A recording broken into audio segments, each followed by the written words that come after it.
السلام عليكم. معاكم الشيف عبير. هنعمل بطة محشية ومشوية في الفرن، وأسرار التتبيلة اللي تخلي اللحم طري معاكي بخطوات سهلة وبسيطة جدا وطعمها خطير. وهنا البطة بعد ما نضفتها وغسلتها ونقعتها في محلول النقع علشان تشيل أي زفرة منها. وهنجهز الخلطة اللي هنحشيها بيها. في حلة على النار نزلت بشوية زيت وعليها بصلة مفرومة، ونزلت عليها بالقوانص متقطعة مكعبات صغيرة. هنقلبها ونشوحها على النار.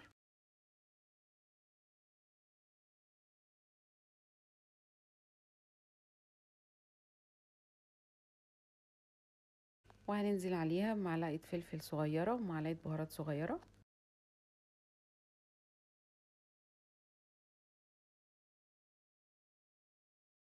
واما نشوحها كويس هننزل عليها بكوباية مية ونسيبها تستوي.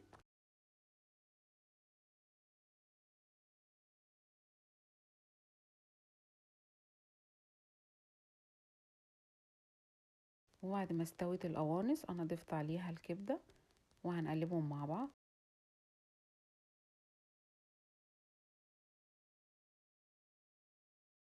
وهننزل بكوباية رز مغسولة وعليها نص كوباية مية وهنسيبها تستوي نص سوا بس.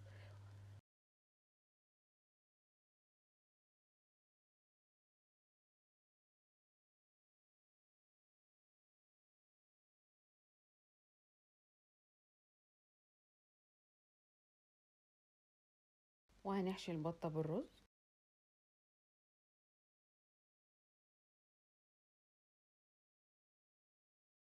وانا خيطتها بالخيط علشان الرز ما يخرجش منها. وفي حلة على النار فيها مية ونزلت عليها بمعلقة بهارات ومعلقة فلفل اسود وورق لورا. وهننزل عليهم ببصلاية كبيرة وهنسيبها تغلي كويس، وبعد كده هننزل عليها البطة